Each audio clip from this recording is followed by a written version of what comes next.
এই মুহূর্তে যারা লাইভে যুক্ত আছেন, আমাকে দেখতে পাচ্ছেন, আমার কথাগুলো শুনছেন, প্রত্যেককে জানাচ্ছি বাংলাদেশ আউটসোর্সিং কর্মচারী ঐক্য পরিষদ কেন্দ্রীয় কার্যনির্বাহী কমিটির পক্ষ থেকে আন্তরিক শুভেচ্ছা। প্রিয় সহকর্মী ও সহযোদ্ধা, বাংলাদেশের বিভিন্ন প্রতিষ্ঠানে অর্থাৎ রাষ্ট্রায়ত্ত সকল প্রতিষ্ঠানে যারা আউটসোর্সিং, ডেইলি বেসিক এবং প্রকল্প ভিত্তিকভাবে আপনারা কর্মরত আছেন, আপনাদের প্রতি গুরুত্বপূর্ণ বার্তা দেওয়ার জন্য আমি এই মুহূর্তে লাইভে যুক্ত হলাম।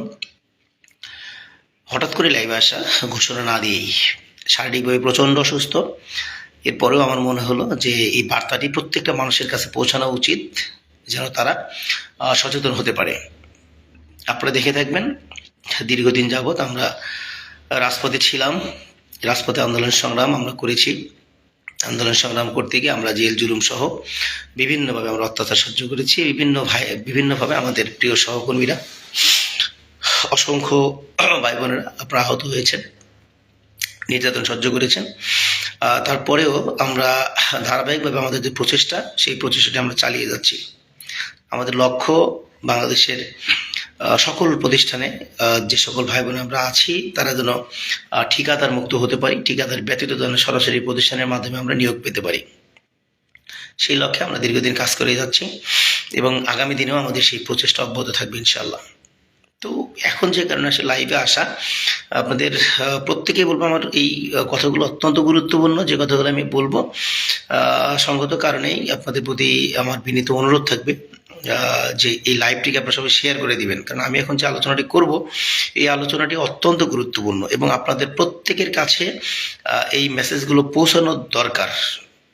যদি এই মেসেজগুলো না পৌঁছায়, তাহলে আপনারা আপনাদের চাকরি সম্পর্কে আপনারা সচেতন হতে পারবেন না। এই জন্য আমি বিনীতভাবে অনুরোধ করবো, আপনারা সবাই লাইভটিকে শেয়ার করে দিবেন। ভাইয়া, আমাদের পাওয়ার গ্রিড, হ্যাঁ পাওয়ার গ্রিড আপনাদের টেন্ডার হবে নতুন, আমি জানি। এই ব্যাপারগুলো আলোচনায় থাকবে।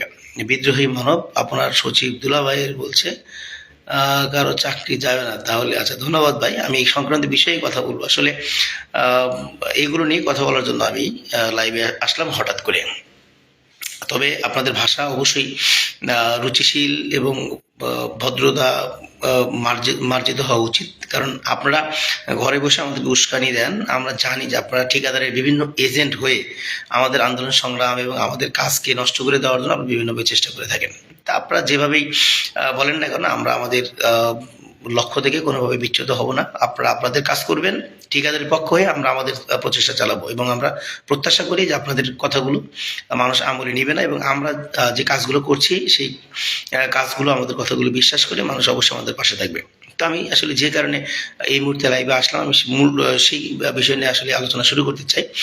আমি এখন থেকে ঠিক 5 মিনিট আগে অর্থ মন্ত্রণালয়ের যে যুগ্ম সচিব মহোদয় মঞ্জুরুল আলম স্যার, ওনার সাথে আমার কথা হয়েছে। আমি ফোন কলে কথা বলেছি এবং গত সপ্তাহে আপনারা দেখেছেন আমি অর্থ মন্ত্রণালয় সহ আরও কয়েকটি মন্ত্রণালয়ে আমরা গিয়েছি, সেখানে আমরা আলোচনা করেছি।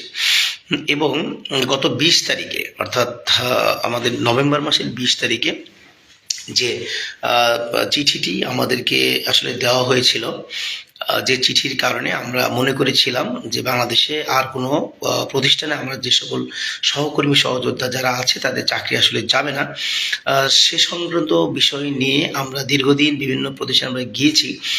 যাওয়ার পরে আমাদের কাছে যেটা মনে হয়েছে যে প্রতিষ্ঠানগুলো সেই চিঠির আসলে পায়নি। তা আমরা যখন জিজ্ঞেস করেছি, ওনারা আমাদেরকে বারবার বলেছে যে এই চিঠিটি আমাদের কাছে এখন পর্যন্ত আসেনি।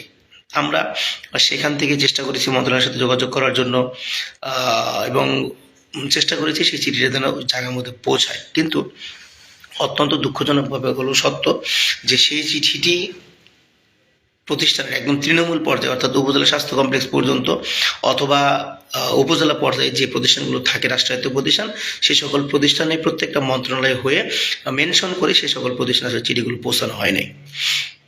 আমরা গত সপ্তাহে যখন মন্ত্রণালয়ে ভিজিট গিয়েছি, তখন আমাদের দাবি ছিল যে এই চিঠিটি যেন প্রত্যেকটা প্রতিষ্ঠানে দ্রুত সময়ের মধ্যে নির্দেশনা সহ প্রেরণ করা হয়। সেখান থেকে আমাদেরকে আশ্বস্ত করা হয়েছিল দ্রুত সময়ের মধ্যে পাঠানো হবে। আমি আজকে মঞ্জুরুল স্যারকে ফোন দিয়েছিলাম এবং অনেকে বলেছি যে স্যার এই চিঠিটি তৃণমূল পর্যায়ে না পৌঁছালে আসলে আমাদের কর্মচারীরা যে চাকরিযুক্ত হবে না এই বিষয়টা আমরা বলতে পারতেছি না, প্রতিদের মতো করেই তারা চাকরিযুক্ত হবে। কারণ হচ্ছে আপনারা জানেন 18 থেকে 25-এর নীতিমালা, এই 25-এর নীতিমালা পুরোপুরি বাস্তবায়নের জন্য সরকারের পক্ষ থেকে নির্দেশনা হচ্ছে যে প্রত্যেকটা প্রতিষ্ঠানে নতুন করে টেন্ডার করে 25-এর নীতিমালায় যেতে হবে। যারা 18 চুক্তিতে আছে তারা কোনোভাবেই নতুন টেন্ডার না করে 25-এর নীতিমালায় পুরোপুরি যেতে পারবে না। তো আমরা মনে করতে পারি যে যদি এরকম হয় এই জানুয়ারি এবং ফেব্রুয়ারি মাস, কারণ ডিসেম্বর 2025 পর্যন্তই 18 নীতিমালা থাকার সুযোগ ছিল, এরপরে কোনো প্রতিষ্ঠানেরই আসলে 18 নীতিমালাতে থাকার কোনো সুযোগ নাই। বিভিন্ন প্রতিষ্ঠান, বিশেষ করে স্বাস্থ্য সেক্টরের যে প্রতিষ্ঠানগুলো আছে তারা এই 31শে ডিসেম্বর 2025 পর্যন্ত তারা কিন্তু সকল সুযোগ সুবিধা 18 নীতিমালা অনুযায়ী পাবেন এবং এই 1 জানুয়ারি 2026 থেকে অটোমেটিক্যালি সবাই 25-এর নীতিমালায় ঢুকবেন। তবে সেইটা অবশ্যই নতুন টেন্ডারের মাধ্যমে করতে হবে। এটা হচ্ছে অর্থ মন্ত্রণালয় থেকে বিভিন্ন প্রতিষ্ঠানকে নির্দেশনা দেওয়া। সেই প্রেক্ষিতে আমরা ধরে নিতে পারি যে বিভিন্ন প্রতিষ্ঠানগুলো নতুন করে টেন্ডার করবে। তো যেহেতু সরকারের একটা পলিসি, এখন পর্যন্ত আমরা আন্দোলন সংগ্রাম করে ঠিকাদার মুক্ত হতে পারিনি, সরকার সেরকম সিদ্ধান্ত নেয়নি, হয়তো প্রতিষ্ঠানগুলো টেন্ডার করবে। তো যদিও টেন্ডার তারা করে, আমাদের পুরাতন যে সকল অভিজ্ঞতা সম্পন্ন সহকর্মী সহযোদ্ধা আছেন আপনারা বা আমরা আছি, আমরা যেন চাকরিচ্যুত না হই, অ্যাটলিস্ট আমাদের চাকরির যেন একটা নিশ্চয়তা থাকে, এই বিষয়টি নিয়েই কিন্তু আমরা দীর্ঘদিন যাবৎ কাজ করছি। তো আজকে স্যারের সাথে কথা বলার পরে আমাদের আরেকটা দাবি ছিল যে আপনার এই চিঠি অর্থ মন্ত্রণালয়ের কোনো ওয়েবসাইটে প্রকাশ করা হয় নাই বা যুক্ত করা হয় নাই। উনি আজকে আমাকে জানালেন এইমাত্র যে আপনার চিঠিটি, আপনাদের দাবিটি ছিল, আপনাদের জন্য যে চিঠিটা আমরা করেছি সেই চিঠিটি অর্থ মন্ত্রণালয়ের যে ওয়েবসাইট আছে সেই ওয়েবসাইটে আমরা দিয়ে দিয়েছি। আমি আবার বলছি, আমাদের জন্য চাকরির যে নিশ্চয়তা দিয়ে অর্থ মন্ত্রণালয় একটি চিঠি জারি করেছিল, সেই চিঠিটি এখন অর্থ মন্ত্রণালয়ের ওয়েবসাইটে দেওয়া আছে। আমি আবারও বলছি, আমাদের চাকরির নিশ্চয়তার জন্য অর্থ মন্ত্রণালয় থেকে যে চিঠিটি জারি করা হয়েছিল 20 নভেম্বর, সেই চিঠিটি এখন অর্থ মন্ত্রণালয়ের ওয়েবসাইটে আছে। অর্থাৎ অর্থ মন্ত্রণালয়ের ওয়েবসাইটে ঢুকলে আপনারা সেই চিঠিটি দেখতে পারবেন। এটার মানে হচ্ছে যে এই চিঠিটি যে সরকারিভাবে করা এবং সরকারিভাবে একটা নির্দেশনা অর্থ মন্ত্রণালয় থেকে প্রত্যেকটা প্রতিষ্ঠানকে নির্দেশনা দেওয়া হয়েছে, এই ওয়েবসাইটে প্রকাশ হতে তার একটা প্রমাণ। এই ওয়েবসাইটে দেওয়ার জন্য কিন্তু আমাদেরকে অনেক কাঠখড় পোড়াতে হয়েছে। আমরা যখন সচিবালয়ে গিয়েছি, আমরা কথা বলেছি জয়েন্ট সেক্রেটারি সাল্লাল স্যারের সাথে, কথা বলেছি প্রশাসন শাখায়, কথা বলেছি অর্থ সচিব স্যারের একান্ত সচিব ফিরোজ স্যারের সাথে, এরপরে মঞ্জুরুল স্যারের সাথে কথা বলে ফাইনালি আমরা এই চিঠিটিকে ওনাদের ওয়েবসাইটে আমরা দেওয়াতে পেরেছি। তো এইটা নিয়ে আলোচনা করা কেন গুরুত্বপূর্ণ, এখন আমি আপনাদের সামনে সেগুলো আসলে বিশ্লেষণ করছি। ধরেন একটা প্রতিষ্ঠান টেন্ডার করবে এবং একটা ঠিকাদারি প্রতিষ্ঠান সেখানে পার্টিসিপেট করবে। একটা ঠিকাদারি প্রতিষ্ঠান কাজ পাওয়ার পরে আপনাকে যেন বাদ না দিতে পারে, এই চিঠি হচ্ছে আপনাদের সেই শক্তির জায়গা এবং আপনার অধিকারটা দিয়েছে অর্থ মন্ত্রণালয়। আপনি বলতে পারবেন আমাকে অর্থ মন্ত্রণালয় থেকে এই চিঠি দেওয়া হয়েছে, যেইটা আপনি অর্থ মন্ত্রণালয় ওয়েবসাইটে ঢুকলেই পাবেন। এটা আপনাদের বা আমাদের কোনো মন গড়া কথা না, অথবা অযৌক্তিক কোনো দাবি না। আপনি সেটা প্রতিষ্ঠান প্রধানকে বলতে পারবেন, আপনি সেটা একজন ঠিকাদারি প্রতিষ্ঠান প্রধানকে বলতে পারবেন। অর্থাৎ ঠিকাদার এবং প্রতিষ্ঠান প্রধান কেউ চাইলে আর আপনাকে অহেতুক চাকরি থেকে বাদ দিতে পারবে না। এই চিঠিতে যা যা লেখা আছে সেই অনুযায়ী যদি আপনাকে চাকরি থেকে বাদ দিতে হয়, তাহলে আপনাকে ফৌজদারি অপরাধ করতে হতে হবে, অথবা যে 3টি কারণ সেখানে উল্লেখ আছে আর কি, আমি বিস্তারিত আলোচনা না করছি, সেই 3টি কারণ ঘটতে হবে। এবং ঘটার পরে আউটসোর্সিং নীতিমালা 2025-এর পরিশিষ্ট ক, অর্থাৎ মন্ত্রণালয়ের একজন যুগ্ম সচিব, একজন অধিদপ্তরের একজন, এরপরে আপনার প্রতিষ্ঠানের একজন, এরকম 3 জনের একটা কমিটি থাকবে। সেই কমিটি বিচার বিশ্লেষণ করে প্রতিবেদন দিবে।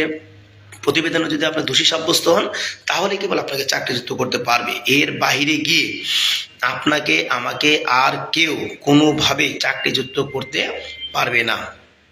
এই বিষয়টি আপনাদের অবশ্যই জানা উচিত।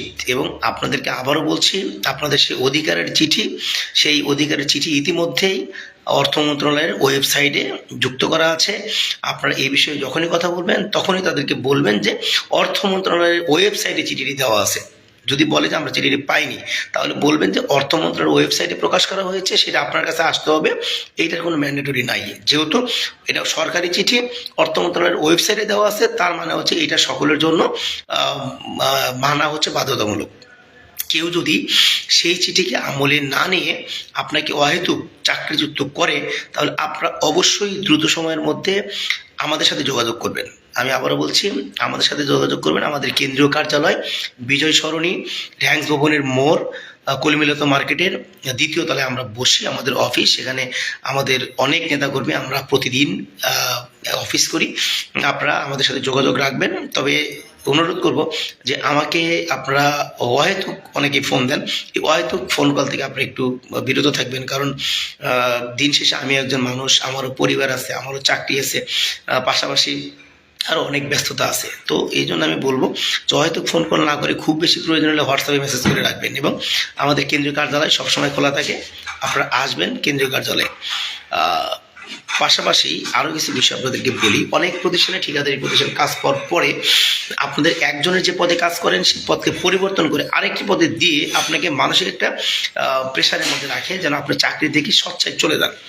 তো আমরা এ ব্যাপারে আপনাদেরকে বলতে চাই, আবাসন নীতিমালা 2025 আপনাদেরকে পরিষ্কারভাবে আপনার অধিকার বলে দিয়েছে যে আপনি যে পদে চাকরি করেন আপনাকে সেই পদেই রাখতে হবে। সেই পদ পরিবর্তন করার ক্ষমতাও কিন্তু প্রতিষ্ঠান প্রধান এবং ঠিকাদারি প্রতিষ্ঠানের কারণে কিন্তু নাই। তো এ সংক্রান্ত আইন এবং এই নীতিমালার যদি ব্যত্যয় ঘটে, কেউ যদি আপনাকে অহেতুক হ্যারাসমেন্ট করার জন্য পদ পরিবর্তন করে দেয়, অথবা আপনার কাছে অনৈতিকভাবে অর্থ দাবি করে, অথবা যদি আপনার চাকরিচ্যুত করে, তাহলে আপনারা আমাদের সাথে যোগাযোগ করবেন। আমরা যে কমিটিটি গঠিত হয়েছে ইতিমধ্যেই অর্থ মন্ত্রণালয় থেকে, কমিটিটির প্রধান যিনি আছেন ওনার সাথে আমরা একাধিকবার মিটিং করেছি এবং এই মিটিংয়ে আমাদের এই সকল বিষয় নিয়ে আলোচনা হয়েছে যে আপনারা যদি আমাদের কাছে এই বিষয়গুলো অভিযোগ করেন তাহলে দ্রুত সময়ের মধ্যে এগুলো নিষ্পত্তি করবে। সঙ্গত কারণে আমি বলবো যে আপনারা যদি এরকম কোনো সমস্যার মধ্যে পড়েন তাহলে আমাদের সাথে যোগাযোগ করবেন। আমরা চেষ্টা করছি। ইতিমধ্যেই নেত্রকোনায় কিন্তু মন্ত্রণালয় থেকে, অর্থাৎ স্বাস্থ্য মন্ত্রণালয় থেকে, স্বাস্থ্য মন্ত্রণালয়ের প্রশাসন শাখাতে কিন্তু একটা চিঠি গিয়েছে এবং সেই চিঠিতে প্রতিষ্ঠানকে কিন্তু অলরেডি একটা নির্দেশনা প্রদান করা হয়েছে। এরকম করে হয়তো এই সপ্তাহের মধ্যে ঠাকুরগাঁর চিঠিটি চলে যাবে। এরকম করে আমরা কিন্তু চেষ্টা করছি প্রতিনিয়তই কাজ করার জন্য। পাশাপাশি অনেক প্রতিষ্ঠানে আপনাদের বেতন বাকি আছে, যে জটিলতার কারণে বেতন বাকি আছে, বরিশাল, পটুয়াখালী থেকে শুরু করে নেত্রকোনা বেতন বাকি, যে সকল প্রতিষ্ঠানে বেতন বাকি আমরা সেগুলোও দ্রুত যেন পেয়ে যান, সেগুলো নিয়ে আমরা কাজ করছি। পাশাপাশি যে সকল প্রতিষ্ঠানের নতুন টেন্ডারের জন্য প্রশাসনিক অনুমোদনগুলো ঠেকে আছে, যেরকম কৃষি সম্প্রসারণ অধিদপ্তর, আমরা সেগুলো নিয়ে কিন্তু কাজ করছি এবং চেষ্টা করছি দ্রুত সময়ের মধ্যে যেন আপনাদের সমস্যাগুলোর সমাধান হয়ে যায়। তো সবচেয়ে গুরুত্বপূর্ণ যেটা সেটা হচ্ছে যে চিঠিটি আপনাদেরকে দিয়েছে মন্ত্রণালয়, যে চিঠিটি আপনাদেরকে সরকার দিয়েছে, সেই চিঠিটির সুফল যেন আপনারা পান, সেই আদেশটি সুফল যেন আপনারা পান এবং এটি যে আপনাদের একটা অধিকার, সেই অধিকার আপনারা যেন পান পুরোপুরি, সেইটা বাস্তবায়ন করার দায়িত্ব কিন্তু বাংলাদেশ আবাসন কর্মচারী ঐক্য পরিষদ সবসময় পালন করে আসছে। তা আমরা যেহেতু আপনাদের পাশে থাকি, আপনাদের পাশে থেকে আমি চেষ্টা করি কাজ করার জন্য, তো আপনারা আমাদের পাশে থাকবেন এই প্রত্যাশা আমাদের সবসময়। পাশাপাশি অনেকেই আপনারা আন্দোলন সংগ্রামে সক্রিয় ছিলেন না। এখন যখন আপনারা আন্দোলন সংগ্রামে সক্রিয় ছিলেন না, আপনাকে যখন চাকরিচ্যুত করা হচ্ছে, আপনারা যখন আমাদের সাথে যোগাযোগ করছেন, স্বাভাবিকভাবে কিন্তু আমরা সত্যি কথা বলতে মেজাজটাকে কন্ট্রোল করা অনেক কঠিন হয়ে যাচ্ছে। কারণ যখন আপনি আমার আন্দোলন সংগ্রামে ছিলেন না, যখন আমরা আপনাদেরকে আহ্বান করেছি আপনারা আসেন নাই, এখন যখন বিপদে পড়ে আপনারা আমাদের সাথে যোগাযোগ করেন, অথবা আপনাকে আমি চিনি না, আপনাকে আমি জানি না, কোনোদিন আমাদের সাথে দেখা হয় নাই, আন্দোলন সংগ্রামে ছিলেন না, এখন আপনারা যখন ফোন দেন তখন সত্যিই আপনাদের প্রতি আমাদের করুণা হয়, মায়া হয়। এরকম সমস্যা আপনাদের আরও হবে। এই জানুয়ারি এবং ফেব্রুয়ারি মাস, দুটি মাসই কিন্তু অত্যন্ত গুরুত্বপূর্ণ। এই দুটি মাসে প্রত্যেকটা প্রতিষ্ঠানে, অর্থাৎ মিনিমাম 90% প্রতিষ্ঠানে কিন্তু নতুন টেন্ডার হবে।